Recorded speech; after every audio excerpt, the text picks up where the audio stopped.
Hai, Assalamualaikum warahmatullahi wabarakatuh. Bertemu lagi dengan saya Sarjana Boi. Kali ini saya akan membahas tentang mengapa orang baik selalu tersakiti dan selalu meneteskan air mata. Soalnya bertanya, bang, saya punya teman, dia baik, dia sabar, kenapa selalu tersakiti bang?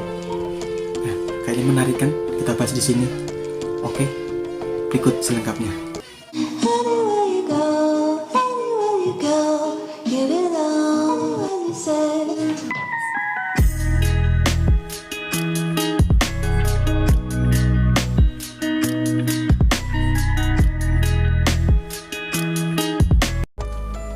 Peribahasa yang sangat sederhana seperti ini. Sesungguhnya orang baik memiliki keinginan, kepedulian, dan keistimewaan. Maka datanglah ia dari arah lain, dari kesenangan dan kepedulian orang-orang jahat. Sebab jika orang jahat dipaksakan menjadi baik, ia akan hancur. Peribahasa di atas sangatlah mudah kita pahami. Memang mengherankan sekaligus aneh. Namun nyata adanya kan? Di tengah-tengah masyarakat yang katanya kita ada orang-orang yang agamis, yang tahu hukum agama, namun tetap terdapat banyak para pemuda yang milenial yang melakukan pencarian dan mengorek bukti-bukti di dunia maya. Dengan kata lain, mengapa orang baik selalu tersakiti, mengapa orang baik bisa berbuat jahat, mengapa orang baik sering tersakiti dan tertipu, kenapa orang baik selalu difitnah, kenapa orang baik selalu menderita, dan mengapa orang jahat adalah orang baik yang tersakiti, dan masih banyak bla bla bla yang lain. Kalau tidak percaya, cari saja di pencarian, pasti banyak sekali kata-kata seperti itu. Nah, membuktikan bahwa kita adalah sebenarnya keliru ini, kata-kata yang keliru, kata-kata yang jangan pernah dicontoh atau kita panutan dan menjadi panutan, karena kata-kata itu adalah yang nggak bisa kita tolak ukurkan. Nah, menarik kan? Nah, kali ini saya akan membahas kenapa hal itu bisa keliru selengkapnya. Dan akhirnya muncullah pertanyaan seperti ini. Kenapa Tuhan tidak membalas orang yang menyakiti kita? Dan mengapa Tuhan diam saja ketika hamba yang disakiti? Dan muncullah mengapa dan kenapa. Dan akhirnya kita menjadi seuzon kepada Allah, kepada Tuhan kita. Kita menjadi berprasangka buruk kepada Tuhan kita. Dan akhirnya kan kita yang dosa. Nah, mulai dari itu jangan sekali-sekali berprasangka buruk kepada Tuhan kita. Dengan kata lain, kenapa orang jahat tidak segera dimusnahkan atau ibarat gitu. Akhirnya kan timbul kata-kata yang kenapa Tuhan kan. Nah, itulah keliruan kita selama ini. Padahal perihal orang jahat adalah orang baik yang tersakit itu, secara ilmu genetika itu adalah asumsi yang di luar nalar dan mustahil. Padahal orang baik ya orang baik yang jelas-jelas tulus, itu karena faktor dilahirkan secara keistimewaan dia, karena kode genetik yang bertanggung jawab atas kebaikan hati dan keturunan orang baik. Sama halnya orang-orang jahat menjadi jahat bukan karena alasan faktor lingkungan, namun karena dilahirkan menjadi orang yang jahat alias faktor genetika. Ya, contoh kecil seperti ini. Orang-orang cerdas terlahir cerdas bukan karena dididik menjadi cerdas. Orang dengan IQ yang rendah adalah dilahirkan secara sedemikian adanya, bukan karena salah asuh, salah didik.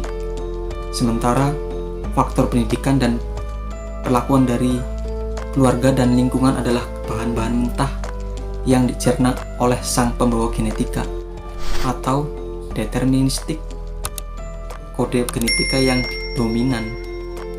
Memang kenyataannya tampaknya mengganjal jika Anda mengasumsi perkata-kataan saya dengan setengah-setengah atau separuh-separuh. Nah, ini akan menjadi salah fokus, menjadi salah paham. Nah, dengan itu cermati terlebih dahulu, oke? Sebelum Anda melanjutkan video ini.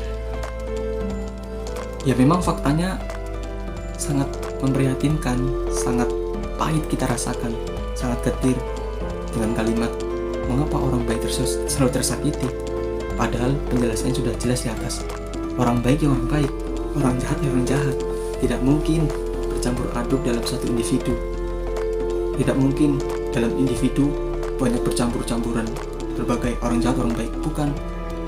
Orang baik ya orang baik, orang jahat yang jahat. Intinya sendiri-sendiri, tidak mungkin campur aduk. Yang ada malah orang jahat berpura baik. Lah itu yang berbahaya. Yang selama ini ada kan di sekitar kita orang jahat berpura baik. Nah itu sangat ekstrim mungkin ya. Sangat berbahaya jika kita berteman dengan orang seperti itu. Ya enggak? Dan ada yang bertanya seperti ini, Bang, tapi kok kenapa ya orang baik itu kok usil atau nakal? Nah, saya kasih tahu ya, nakal dan usil tidak identik dengan jahat. Ya, beda intinya, itu tidak sama. Tapi mungkin karena orang baik itu ya, contohnya kita sendiri deh.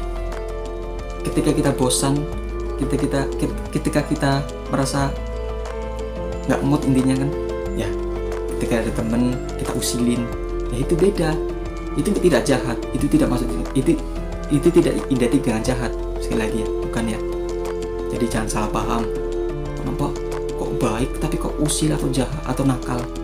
Itu beda dengan jahat. Oke? Jelas kan? Ya intinya sudah jelaskan soal tadi, orang jahat ya orang jahat, orang baik ya orang baik, tidak mungkin dicampur dalam satu individu. Nah, contoh besarnya seperti ini. Yang maaf saja ya, saya contohkan dengan agama Islam saya. Ya kalau Anda tidak ingin mendengarkan kata saya, ya boleh Anda skip, boleh Anda tutup video ini. Ya intinya saya bercerita tentang agama saya. Ya Rasulullah contohnya, Nabi Muhammad. Beliau adalah orang sabar. Ketika beliau berdakwah, disakiti orang-orang kafir, beliau ketika dilempari batu, dilempari kotoran, beliau diam aja. Ketika diludahi, Nabi Muhammad itu diam saja, Rasulullah itu diam saja, tidak membalasnya. Ya karena apa? Dia adalah orang baik. Tidak mungkin ketika kita pura-pura baik, ya otomatis kita membalas kan. Nah, itulah istimewanya orang baik. Jika Anda punya anak, ada tanda-tanda seperti ketika disakiti temannya, ya tidak membalasnya. Nah, itu Anda sudah mencetak, Anda sudah mendapatkan generasi yang baik, generasi yang ya istimewa intinya ya kan. Jarang sekali ada orang yang seperti itu. Itu luar biasa. Itu adalah orang-orang yang besok dikumpulkan adalah orang-orang baik. Percaya. Nah, saya mempunyai cerita lagi nih. Cerita orang-orang baik. Rasanya saya senang kalau bercerita orang baik itu. Apalagi kita mempunyai teman yang baik begitu di hidup kita. Apa enggak? Rasa senang sekali kita kan. Nah, suatu ketika ada nenek tua. Nenek tua ini terkenal dengan omongannya yang tajam. Bisa melukai siapa saja. Dari cara berbicaranya, suka ngomongin orang, suka gosipin orang, suka gibahin orang. Bahkan siapapun tidak mau mendekati nenek ini karena omongannya sangat menusuk di hati. Nah, datanglah pemuda menyambangi nenek itu. Tiba-tiba nenek bertanya, apakah Anda mengenal Rasulullah? Pemuda itu menjawab, ya, saya mengenal dia. Kemudian nenek itu menjawab lagi, apa yang Anda kenal dari dia? Kebaikannya. Tiba-tiba nenek itu marah. Tidak, Anda salah. Sebenarnya Rasulullah adalah orang jahat, orang-orang yang tidak beradab, orang yang suka menyakiti orang, suka membunuh orang, dan bla bla bla. Dia dengan menghujatnya dengan lantangnya.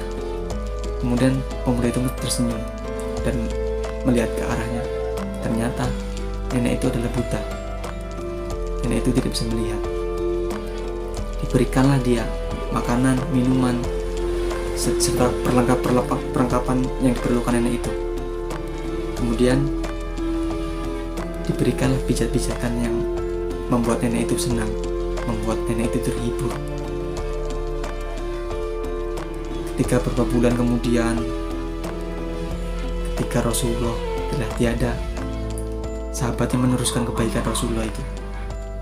dengan memberikan makanan, minuman, memberikan pijatan kepada nenek itu. Tiba-tiba nenek itu bertanya, "Siapa Anda?" Pemuda itu menjawab, "Saya adalah yang biasa merawat Anda, yang biasa menghibur Anda." Nenek itu menjawab, "Bukan, Anda bukan orang yang biasa. Orang yang biasa itu adalah tangannya lembut, berbicaranya lembut, tidak seperti Anda." Dia jawab seperti itu. Ketika pemuda itu menjawab kembali, "Tahukah Anda, yang selama ini Anda hujat, yang selama ini Anda omongin, ternyata itu adalah Rasulullah." Nah, itu kaget, langsung meneteskan air mata. Dia bisa saja membunuh saya dengan keadaan seperti ini, tapi dia tidak sama sekali tidak menyakiti saya, justru memperlakukan saya selayaknya orang tua. Nah, itu menangis. Masih ada orang-orang seperti itu. Ternyata Rasulullah tidak sejahat apa yang dia pikirkan. Nah, itu menangis sendu, menangis sekencang-kencangnya. Kemudian sahabatnya pun ikut menangis. Kebaikannya tidak ada tara. Meskipun dia dihujat di depan dia masih memperlakukan dengan baik, memperlakukan dengan istimewa. Masihkah kita seperti itu? Kita dihujat, ketika diomongin orang, kita masih sabar seperti tindakannya Rasulullah itu. Itu patut kita tiru, patut kita contoh. Karena di zaman sekarang tidak ada seperti itu. Zaman sekarang main hukum. Kalau ketika kita menghujat seorang, mereka memberikan hukum perdata. Kita bisa saja penjara kan? Ya itulah. Karena nilai-nilai moral yang diterapkan Rasulullah itu sudah tidak ada di dunia ini. Makanya saya memberikan video ini supaya kita adalah generasi yang diteruskan Rasulullah itu, yang diamanati Rasulullah itu. Bayangkan saja, dia bisa saja membunuhnya, dia bisa saja menebas lehernya, tapi sama sekali tidak ada menyimpan dendam. Justru dia sangat luar biasa, perlu kita contoh kan? Mulai dari itu, berbuatlah baik, berbuatlah yang diterapkan dalam agama kita, agamamu, seolah-olah kita adalah penggantinya.